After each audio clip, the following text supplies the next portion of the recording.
What is going on, everyone's? We here and we back with another episode of Is my point valid? Yes, indeed.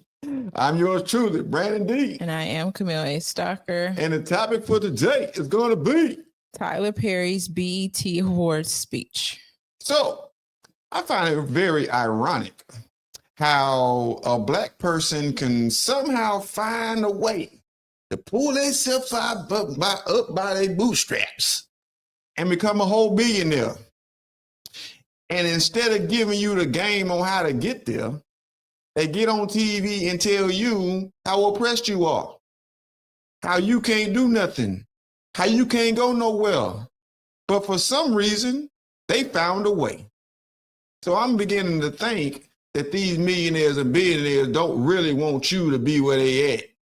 They want you to believe what every other black person is believing or being told, and that is you are oppressed. So we're going to watch this billionaire named Tyler Perry tell us how oppressed he is and how oppressed black people are while being a millionaire and bragging about being a billionaire and creating millionaires. It's foolishness. But we're going to check him out. We're going to let him talk, and we're going to critique the things he has to say. Let's get into it. What do you mean by that? The first weapon he held was his mama's hand. I don't know. The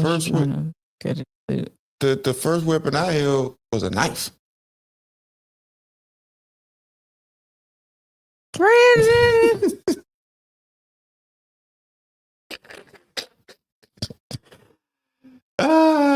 Movie. Why, if he cares so much about black women, why does he keep showing y'all struggle? Why doesn't any of his black stories start out with triumph? If he love y'all so much.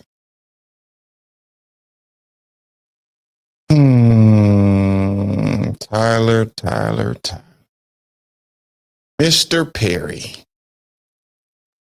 Got anything you want to say about that?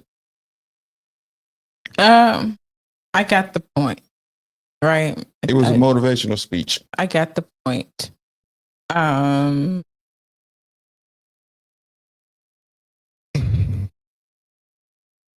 And everybody's in the audience and they're clapping like, yeah, you said that. You did that. Yeah, this is black excellence and the BET Awards. And I hadn't watched it, so I don't know. He said a lot. And I didn't like, he said, I made a lot of black billionaires, more than. And I was like, is that the goal? I thought your goal, was the storytelling, and the storytelling that you do. Of course, we've all seen the Medeas. I used to laugh at them. I used to think it was funny, right? Until I didn't. And then, when you're sitting there and Charles, she throw him in the thing, and she, the Diary of a Mad Black Woman, Medea's Family Reunion, the one where it's always something where the black woman is mad, molested, beat, divorced, struggling. There's nothing. Just said he about to drop a show called The Divorced Women. There's nothing where it is, a family. Even when it was, Medea goes to jail or something. Even his wife was on drugs, and so then his daughter sings in the church. We know that man promotes dysfunction, right? We know the storyline, and here's why I talk every week, and people be like, you're not portraying blackness. What is it? What is blackness? Right? Is blackness struggle? Or I don't even like that. What is blackness? And I feel like I don't feel like I know this is fact. Black people idolize their blackness. Mm-hmm. They idolize it. Black power, black pride, black woman, black man, black entertainment, television, black and he sold it to a white man. But anyway, that's not the point. My point is, blackness is an idol. if you're going to do something, then let's do something. Let's lift up the community, period. If you're going to lift up the Black community, I know we say it, but because we always try and differentiate. But if I could just say the community, like, period, how can we help each other? Why is it? And then we also need to tell the truth that everybody is not going to be a billionaire. Everybody's not going to be a millionaire. Everybody's not going to be a thousandaire. There are going to be people that will never reach that. Mm-hmm. And I'm not saying that you don't give people hope, but I am saying y'all talk about all this mess, but you never touch education. Never. You never touch education. And then you always give glory to God. Maybe at the beginning, all things give the glory to God. But then at the end, you want to throw in some God. No, tell about God in this. We always want to do motivational stuff like, man, you're Black. Yeah, y'all don't be talking about it's nothing. like, I saw where he was going. But he ain't take me there. He did not take me there. But I understand. And I understand why people get excited about it, because yes, he was homeless. Yes, he worked his way up. But let's not pretend he's saying he has created Black millionaires. Well, who helped him? Let's be real. Because we know he has a team. Right. Who helped you? And some of the stuff that he throw together is right. It looked like it's an eye. And writing scripts, and everybody has to know all the lines and all these things. So that's great. All your movies look like an I did it, and not a we. That you made. But what is the foundation of it? To glorify God, or is it to glorify yourself and make yourself look good? That's what it is. Because at the end of the day, we have to remember that Tyler Perry is known to be a terrible person. He's being sued right now for being a terrible person. He's linked to terrible people.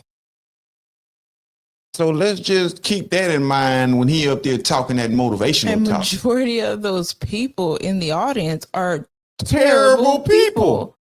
And what I mean by terrible people, they're not living up to God's standards. So if you're not living up, and then the first thing they'll say, well, God did, and God is. All glory to God.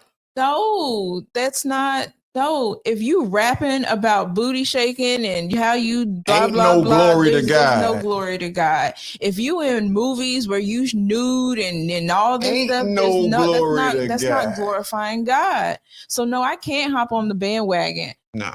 To say, oh, that was wonderful. I understand. No. I see things for what they are. Like, no. Good job that you became a billionaire. Great for you. You keep making your movies and whoever's supporting him, keep making them, and I'm gonna keep not watching them. Keep letting them people support. But I will not watch because I don't agree. And I don't agree with wording.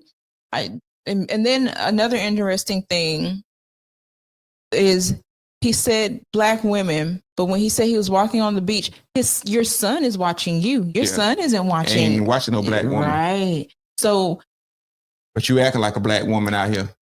No, what I'm saying is these people understand the importance of fathers in their children's lives. Oh, yeah, but they ain't going to say that out loud.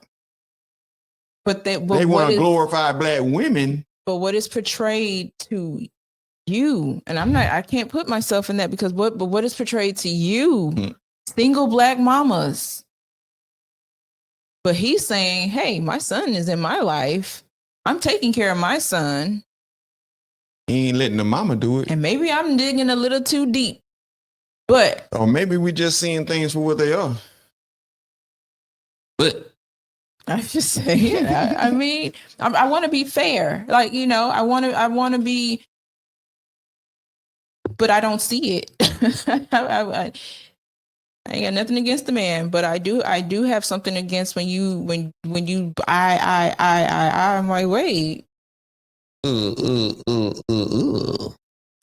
But anyway, we're gonna go ahead and get up out of here. So, like always, it's love, peace, and soul. Like Soul Train, baby.